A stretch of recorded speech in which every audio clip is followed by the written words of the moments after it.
The lunch rush at Harbor Cafe was winding down. When Marcus Aldridge finally found a moment to breathe, he sat alone at a corner table, his expensive suit drawing a few curious glances. A plate of fries cooling in front of him while he stared at his laptop screen. Without really seeing it, at 42, he built Aldridge Global Ventures into one of the most successful investment firms in the country. Forbes had just named him one of the world's youngest billionaires. He had homes on 3 continents and investments in companies most people used every day. Without knowing his name, he also had an empty penthouse apartment, a calendar full of obligations he didn't care about, and a growing sense that he'd climbed the wrong mountain entirely. His phone buzzed with another message from his assistant about the evening's charity gala. He should go. It was good for business, good for his image.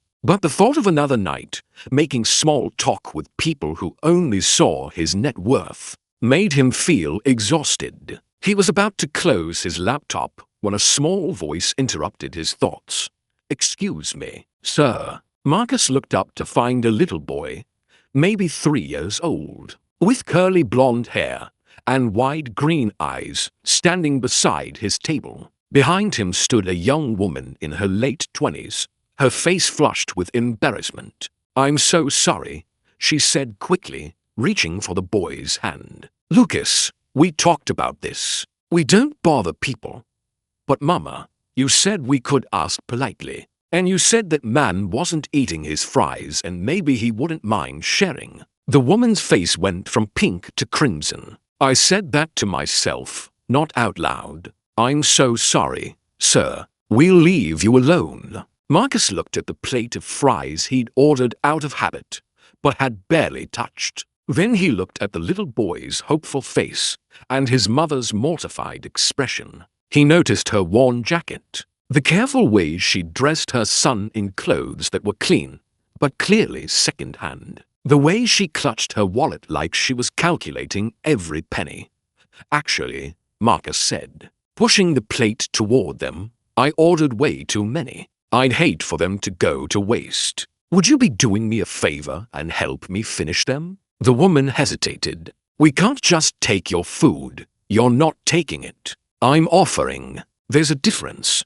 He gestured to the empty chairs at his table. "Please sit. I could use the company, honestly." Lucas climbed into a chair before his mother could protest further, reaching for a fry with the unself-conscious enthusiasm of a hungry child. The woman sat down reluctantly, keeping her hands in her lap. "I'm Marcus," he said, closing his laptop to give them his full attention. "Sophia. And this is my son, Lucas. We really don't want to intrude." "You're not intruding. I promise." He watched Lucas eat with careful precision, making each fry last. "When did you two last eat?" Sophia's jaw tightened. "We had breakfast." Lucas had cereal. "We're fine. That's not what I asked." She met his eyes, and he saw the exhaustion there, the pride warring with desperate need. "Yesterday afternoon. But Lucas has eaten today. That's what matters." Marcus felt something twist in his chest. "Why haven't you eaten?" "Because I had enough money for his meal or mine, not both. And the choice was pretty simple." Lucas looked up at his mother. "Mama needs to eat too, though. She gets the wobbly feeling when she doesn't." "I'm fine, baby," Sophia said. But her voice cracked slightly. Marcus stood up.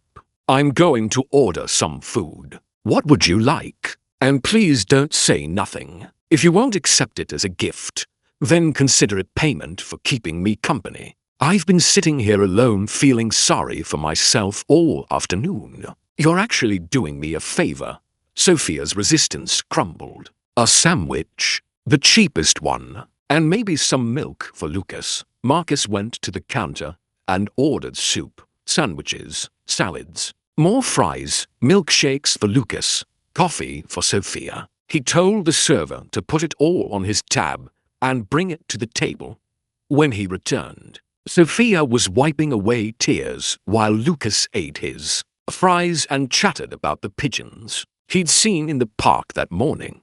"That's Too much food, she protested when the server brought everything.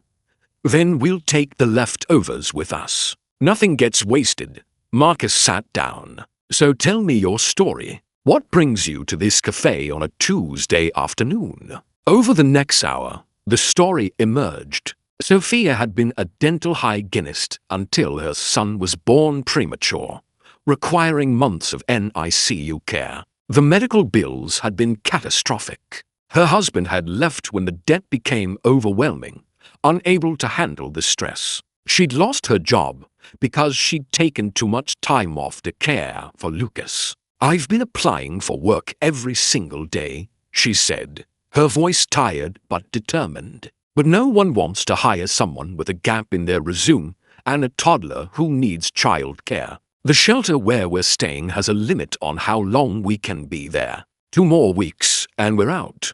What about family? My parents died when I was young. No siblings. My ex-husband's family blamed me for the bills. Said I should have just let nature take its course with Lucas, instead of fighting so hard to save him. Her voice broke. As if I could have done that. As if any mother could. Marcus looked at Lucas, who was now drawing on a napkin with a crayon the server had brought, humming contentedly. This child, who by all rights shouldn't be here, was alive because his mother had fought for him with everything she had. What did you do before dental hygiene? Marcus asked. I was in school for accounting. Never finished my degree because I ran out of money. But I love numbers, organization, systems that make sense. Marcus made a decision that would have seemed crazy to anyone who knew him. He didn't make impulsive choices. He analyzed, calculated, strategized. But something about this woman and her son had cracked open something in his chest that no amount of wealth had been able to reach. I need an accountant, he said. Well, technically I need someone to manage my personal finances. My business accountants handle the company, but my personal accounts are a mess because I never pay attention to them. I need someone organized, detail-oriented, someone who won't be intimidated by the numbers. Sophia stared at him. You don't even know me. You don't know if I'm qualified. You kept your son alive against impossible odds while dealing with crushing debt. You calculate every penny to make sure he eats even when you don't. You have more practical financial experience than most certified accountants I know. And honestly, I trust someone who's had to fight for every dollar more than someone who's never worried about money. This is charity. It's a job offer. I'll pay you market rate. You'll work from home so you can be with Lucas. Once you're stable, we'll talk about finishing your degree if you want. I have connections at several universities. Tears streamed down Sophia's face. Why are you doing this? People like you don't just help people like me. People like me got where they are through luck and timing as much as hard work. And if we're not using what we have to help people who are trying just as hard, but didn't get the same breaks, then what's the point of having it? He pulled out his business card, wrote his personal number on the back. Call me tomorrow. We'll work out the details. In the meantime, I'm going to take care of your shelter bill for the next 3 months while you get on your feet. And before you protest, it's an advance on your salary. You can pay me back if it makes you feel better, though I'd rather you didn't. Sophia couldn't speak. She just nodded, clutching the card like a lifeline. Lucas looked up at Marcus with his serious green eyes. Are you going to be our friend now? I'd like that very much, Marcus said softly. That night, instead of attending the charity gala, Marcus called his assistant and told her to start making arrangements. A furnished apartment for Sophia and Lucas, utilities paid for 6 months, child-care assistance, health insurance, everything a single mother needed to have a fighting chance. His board would think he'd lost his mind. His financial advisors would question the wisdom. But Marcus had finally understood something that all his success had hidden from him. Wealth means nothing if you don't use it to change lives.